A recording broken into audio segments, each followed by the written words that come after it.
Welcome to another edition of Nutmeg Chatter, the Claus Chatter edition. This week I have a very interesting guest. He's a musician, comedian, writer, YouTube host, and voiceover guru. Oh, man. Please welcome to the show, Mr. Paul Starybrat. Paul, how the hell are you? Right. There's the applause. Anyway, I'm well. How are you, Richard? I'm doing very well. Thank you very much for being on the show. I know I've been trying to get you on the show for a long time. Other incarnations of the show. I've been on your show several times. Yes, you have. Thank you for that. That's what I want to start with is the show is called Paul's Pub. It is. What is the origination of that show? I don't know. Paul's Pub. Interview's over. Honestly, it was an excuse to have friends over and drink. That is the God's honest truth. It was never meant to be anything. But it sort of blossomed into something. I think the idea was it kind of came from a video Christmas card, for lack of a better word, and I would send it to people. And what happened was, I think I sent it to maybe 100 people, but it ended up getting many more views than what was expected. It was shared, which was, I didn't expect that. And then, and I just sort of let it go. The next year I did the same thing based on the fact that it worked the first time, and it allowed me to save postage stamps. So there you have it. So it was really a Christmas card that turned into something else. And so I started talking about Star Wars and things like that, what I thought of the first film over quite a few drinks. How did that go? I don't remember much of it, but I got to watch it though, so that was good. And then people kind of watched it, so I said, huh. And it just grew from that. I invited my buddy Jim over, and we started talking about thrash metal guitar players, like who was the fastest, who was the best shred type guitar player. Then I had you on, and then it just kind of happened. And so that was a few years ago, and I'm still doing it. Although I haven't done much this year simply because of my throat injury. But why? What happened there? I don't know. I guess what the long and short of it is I developed an acid reflux issue at night. Welcome to my world. It was awful, and I woke up one morning just choking. I thought I was dying. Wasn't fun, and from these violent coughs, I ended up shredding and blowing a blood vessel in my throat, right next to my vocal cords. And so that then forms a hematoma, so it's trying to heal, but it's making it so my voice didn't vibrate correctly. The vocal cords, it's just all sound is vibrations. So I ended up recording quite a few Paul's Pubs, but not airing them because I hated the way it sounded. I couldn't do anything about my voice, and so after a while, I was like, all right, I got to do something here. And so I talked to an ENT, and did a scope down my nose into back there, and that was a weird feeling. And I saw what was wrong, and I was like, well, what can we do? And they said we could probably get it removed, which is what I did. So I had to relearn how to talk. Oh my God. Which is strange, going to speech therapy here. When you have some training as a singer, and not a lot of training, but some, and hearing all these things, all these exercises, suddenly I'm doing all over again just to get my voice back up to where it is. So I'm mostly healed. I'm not quite there yet.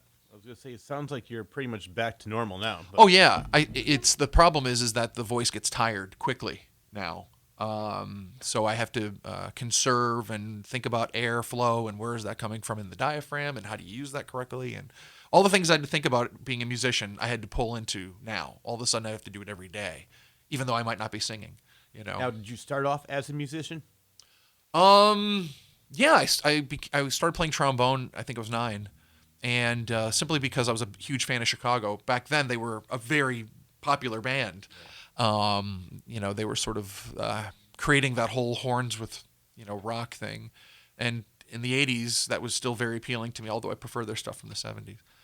And so I started playing, and then I went to school for it in college and all that stuff. And so trombone, some vocals, some percussion, keyboards, all those things. After a while, I think I was about 15 or 16 years old, and I started hearing stuff in my head that I couldn't get out on a trombone, simply because you can't write music on a trombone. You need to be a guitar player or a keyboard player. And playing the keys is easy. Hit a button, and now I'm playing a note, whereas other instruments require a lot of technique. Keyboard, I find, is a lot simpler. So, yeah. So are you self-taught? With keyboards? Kind of. I was able to take the music theory that I learned and apply it. I did take lessons for sure, but initially I didn't find it very difficult. It was just more getting the coordination between the right and left hands to work. And then, oh, maybe I have a vocal idea. Well, how do I get that in there too? That sort of coordination. So was I self-taught? I mean, initially with the keys, but not with trombone. In fact, when I first started playing it, I thought I was playing it wrong because the teacher I had was a drummer, but he taught general music education. And so he was like, in order to play the trombone, you have to do this with your mouth. And I'm like, I'm not doing that, but I still sound okay. So I got real nervous. And then I went to a proper trombone teacher. He's like, no, everything you're doing is fine. Keep doing that. Just do it louder. I was like, okay. I guess it's like singing when people used to. I was in metal bands. Right. Oh, breathe through your diaphragm. Right. How? People in the belly past breathing. have tried Yeah. to teach me. Yeah, but belly breathing. Yeah. Well, when you think about it, when you take a deep breath, people raise their shoulders. Why? You don't breathe from your shoulders. You breathe from your belly. So if you you just have to think of the mechanics like, okay, my belly's expanding, the diaphragm's going down.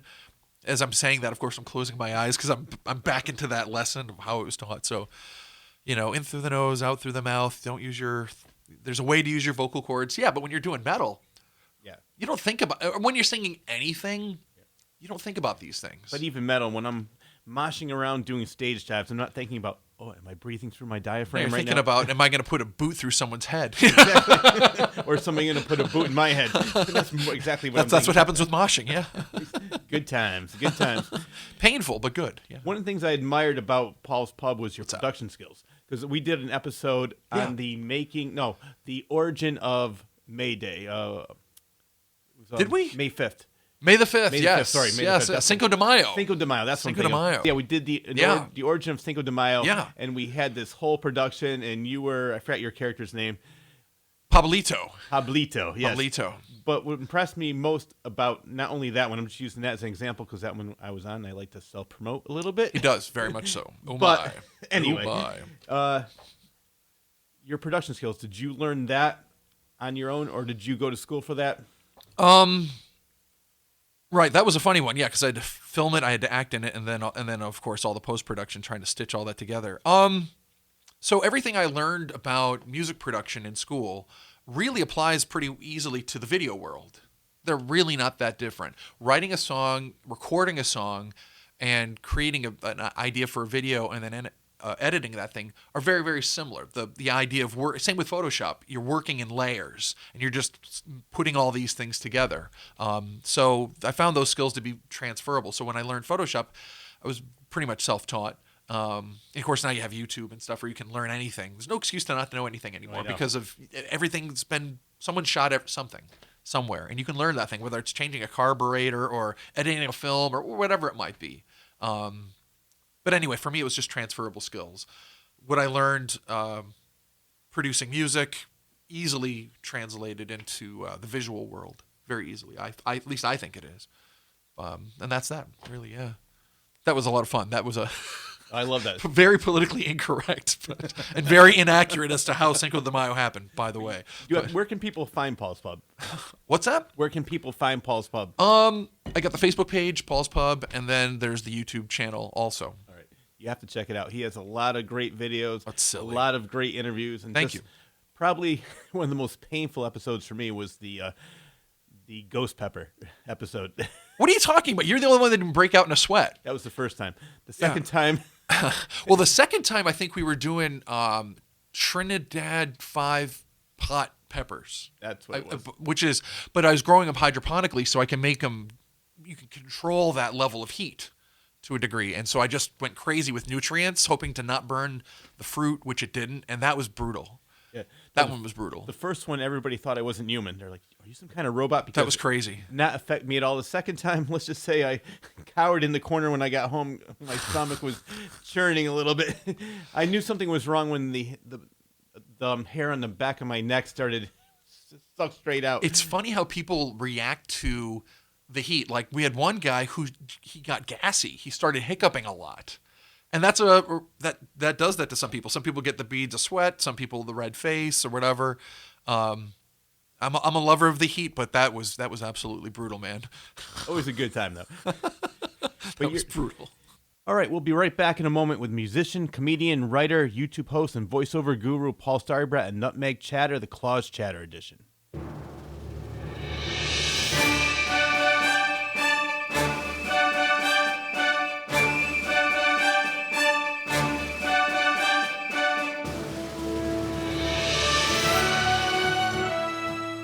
Welcome back to Nutmeg Chatter, the Claws Chatter edition. I am speaking with musician, comedian, writer, YouTube host, and voiceover guru Paul Starybrat. Hi there. Paul, welcome back to the chatter. Thank you. Thank you for having me. All right, so what I wanted to mention before, we were talking Yeah. about your YouTube show, which I love, Paul's Pub, and your production skills are phenomenal. Thank you. But that led to what you're doing now is you're making commercials for Comic-Con, I guess? I've made some from them, yeah. So it's not exclusively Comic-Con. No, I've done other things, yeah. What ended up happening, it was kind of funny. I was at a party, and one of the guys from Comic-Con was there, and he was talking about making commercials and not knowing what direction to go. And so I said, well, I think I can do that. So he's like, really? And I said, well, I've made videos for Ability Beyond. I don't know, maybe 30 videos or something like that for them, and produced a couple things for them, plus some my own stuff. And for the 501st Legion, when I was doing that whole Stormtrooper thing, the whole Star Wars thing, and all that. So I made a bunch of things for them, and I was like, I think I can do a commercial. My dad was in advertising, and he would always say, it's a lot easier than you think. And so I was like, all right. And so that's kind of how it started. I did something for Comic-Con, and then their production company asked me to do a few other commercials for them, and so I did all those things for them, which was really, really fun. Sometimes I'm the voice for it. Sometimes I'm not the voice for it. It depends what they're going for. What they always wanted was a voice that was really up and excited and sounding like this. And so I was like, all right, I can do that. But I enjoy doing stuff like the movie voice, Oh, yeah. that kind of thing. So I can do a few different characters and stuff. And so am I the happy guy? Am I the sinister guy? Am I, whatever they need, I'll try. So yeah, fun stuff. And what are you working on now? I don't know. I am making a commercial for a commercial. So it's just advertising the fact that I can do that sort of thing, these comic-y, sci-fi type things. And so I brought in a lot of different people, you included, to do sort of different character voices that would sort of evolve. So it starts off sort of like looking at a comic book, and then it goes into a more cinematic look. Because if you think about where comic books have led, now it's cinema, it's movies. And so taking that and making that leap between the two, I noticed that the intros to these films no longer look cartoony. They look cinema. And so I was like, well, I think that's how the commercial should go then too. Take it out of the comic book realm and make it, because now comic book stuff is almost sci-fi, if you think about it. Superman's now an alien, and they're really centering on the fact that he doesn't fit in, whereas before he was like a blue Boy Scout, Speaking of Superman, Yeah. did you see the movie Blackburn? No, Brightburn. No. It's a great movie. I know. I saw the trailer, and it's like the dark side of the comic book. Yeah. Yeah. It done looks by fantastic. I think his name is Sean Gunn. Okay. He's the guy that did Guardians of the Galaxy. Right. And he was making that movie after he got fired from he's back on the series now, but he was fired for some reason for making a comment about 25 years ago. But that's another story. He's back on there. But the movie was basically what would happen if Superman was evil. Right. a Right. great It looks movie. it looks fantastic. The reason I bring that up is because you're a big sci-fi fan. Yeah. You love the superheroes. Yep. What do you think of the state of the superhero movies now? Are you getting superheroed out, or do you think that's in its prime? Great question. I think we're at its peak. Yeah. It's like anything. Things come and go. Look at science fiction. Star Wars came at a time when science fiction was pretty uncool, but it revitalized that entire genre. But it did it in a way that was more myth and fantasy, if you think about it. It happens to take place in a science fiction world, but it's really it's like King Arthur with dogfights and cowboys, and it's all those things. Yeah, it's like a space western. Right, kind of. It's like part opera, part western, Yeah. part World War II film. It's got a little of those things. So I don't know. I think one of the reasons why comic book stuff is really popular now is because it feels like science fiction, and science fiction's pretty hot right now. But I think it's at its peak, and I think it'll probably dwindle a little bit. You have a lot of podcast hosts making shows about trailers, like analyzing the trailer. Oh, I know. It's also called a teaser, and they've got you hooked. That's a whole other conversation. Yeah. But I think it's as big as it's ever going to be right now. I just think movies are good for escapism. Don't look so deep into the movie. Just go there to have fun. Don't say, "Oh no, in real life he could never do that." Of course he can't. It's sci-fi. Right. It's superheroes. Right. So I get mad when people just look so deep into the movie and they take apart every little detail. Sure. But the only thing for me, what I'm getting sick of, is it seems like they're just regurgitating the same movies over and over. Well, they are. Everything's well. First of all, there's that remake phenomenon. Yes. Which it's making money on nostalgia. Yeah. It's basically they're making money on our generation by regurgitating things that we've seen before. Look at it. Although I have to say, it's pretty damn good. It is. I didn't like the second one as much. I haven't seen it yet. Yeah. It's not as good, but it's still a great movie.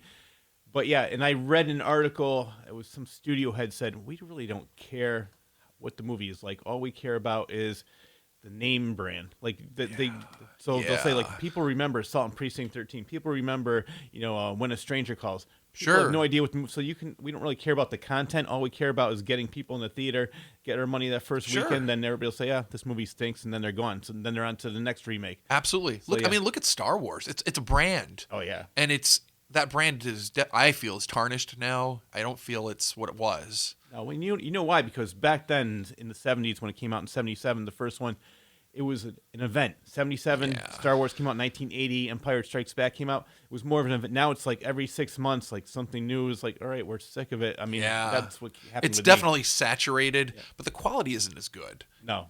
I don't. Like Solo is a heist movie. I love heist movies. Yeah. But it doesn't really deliver. You don't really. It's called Solo, but I didn't really feel anything. I didn't care about that character for some reason. It just didn't resonate the way it was put out there. And I know they pulled in Ron Howard to save it. Oh yeah. But if you need to pull in someone to save something, maybe you shouldn't do it. And they actually, the actor who played Solo, Yeah. they had to reteach him how to be Han Solo. That's what I read. There was something about acting. He needed an acting coach. Yeah. The guy that played Lando, God, he sounded like Lando. Yes. For sure. Great. I mean, he definitely sounded like, hi there. That. when most people say, hey, you're no Billy D. Williams, he was Billy D. Williams. Yeah, He did a great job. And it's funny because, like, he doesn't have that charisma, Yeah. but he was able to call on something to make it at least happen a little bit.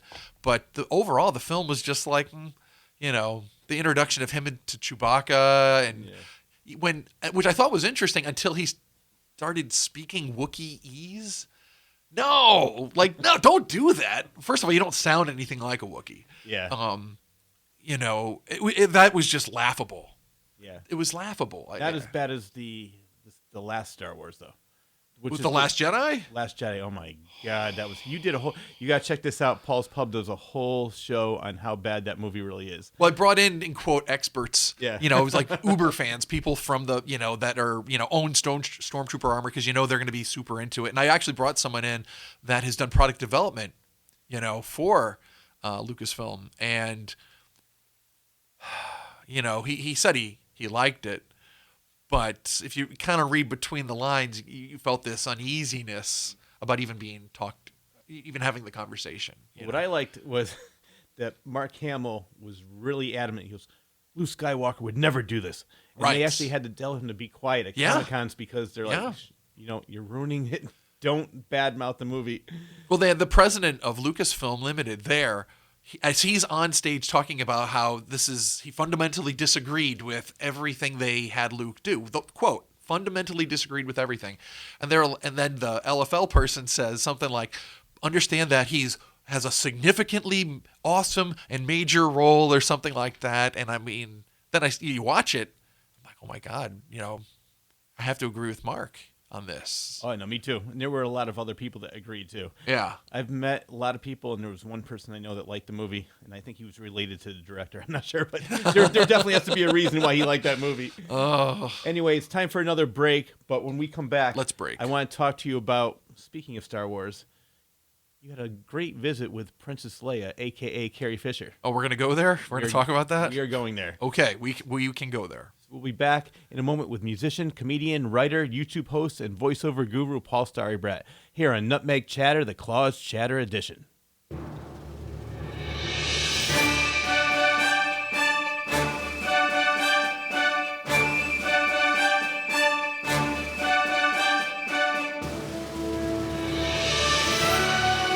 Welcome back to Nutmeg Chatter, the Claus Chatters Edition.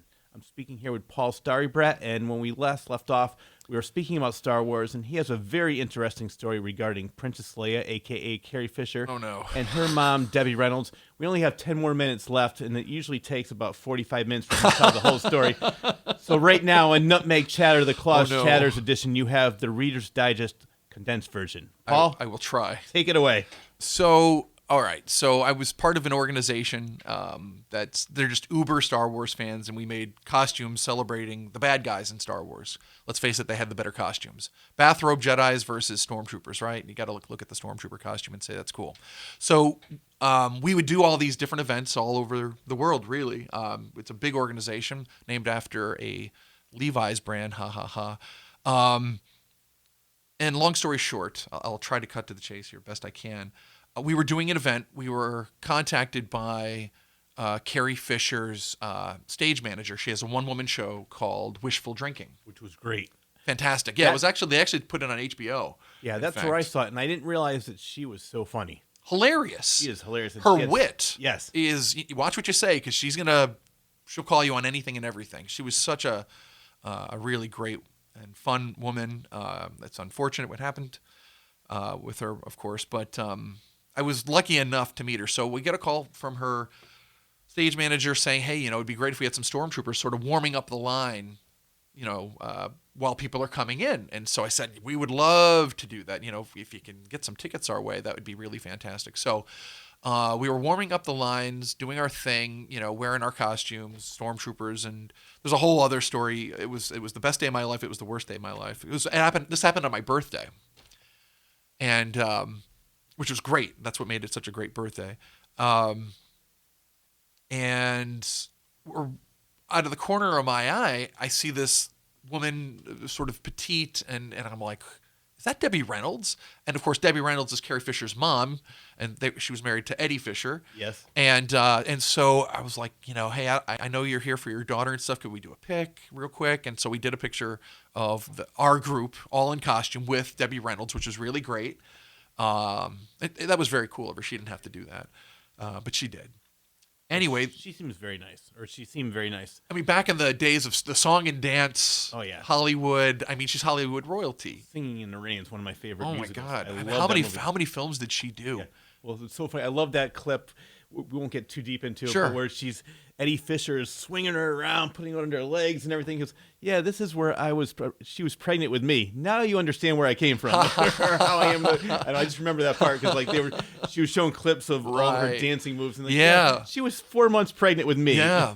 The way Carrie Fisher opened the show was like, it was like a newspaper. And this was all on a big projected image. And she's showing how she's born from her, Eddie Fisher and Debbie Reynolds and all that stuff. And then the show starts. And I'm in the audience, just having a great time. And gets just about halfway into the show. And she's talking about Star Wars merchandising and how every time she looks in the mirror, she owes Lucasfilm like $5 because they have her likeness and they can do whatever they want. Pez dispenser and soap and a rope and, all this stuff. And then they started talking about the Princess Leia sex doll. And she didn't know how to make it work and needed a volunteer in the audience to make it work, to get all their testosterone together. So I raised my hand and I went up on stage to operate this device. And as she's talking to me, and I don't realize that, it's on wires and it flies away.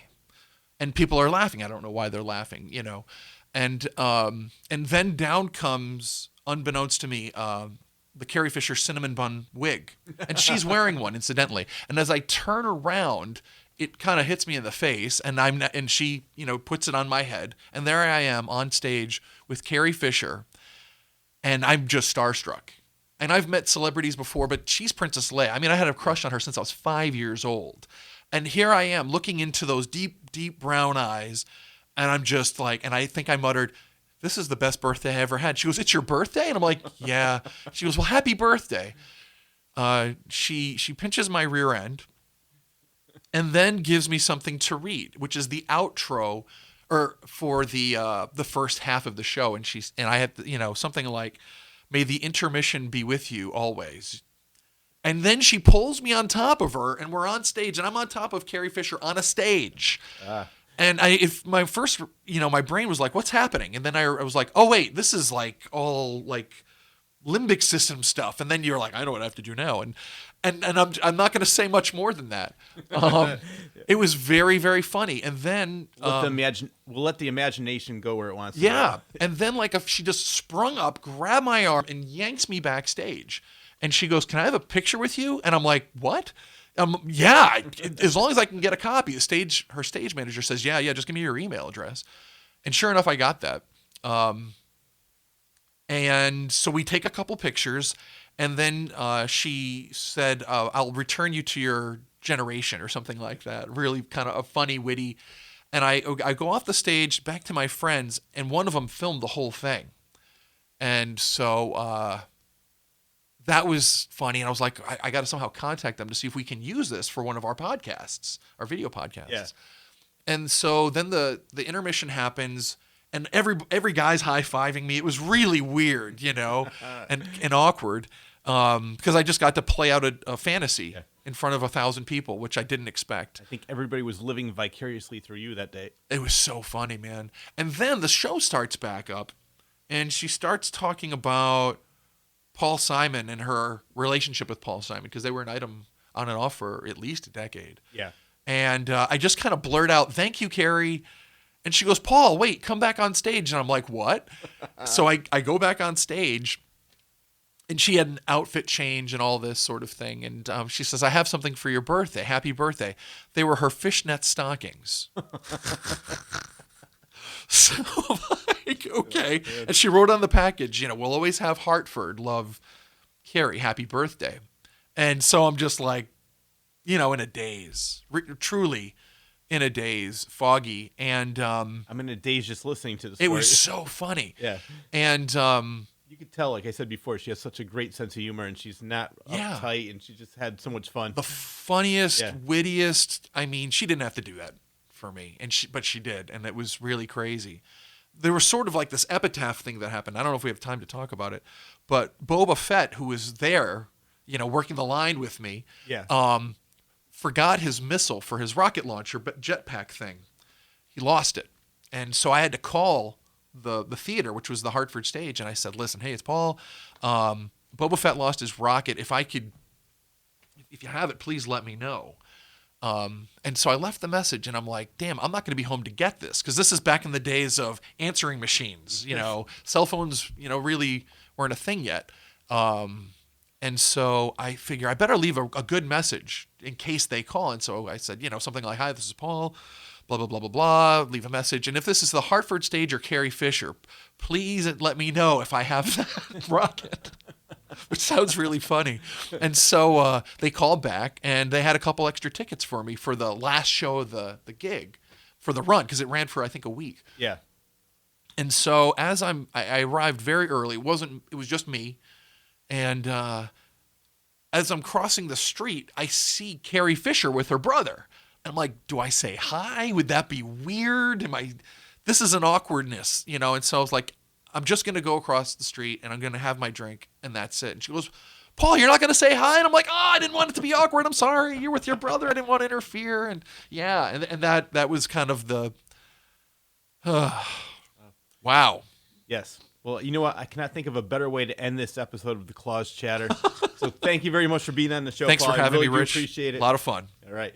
Well, that wraps up another edition of Nutmeg Chatter, the Claws Chatter edition. I'm Rich Sayre. I want to thank my guest, musician, comedian, writer, YouTube host, and voiceover guru, Mr. Carrie Fisher.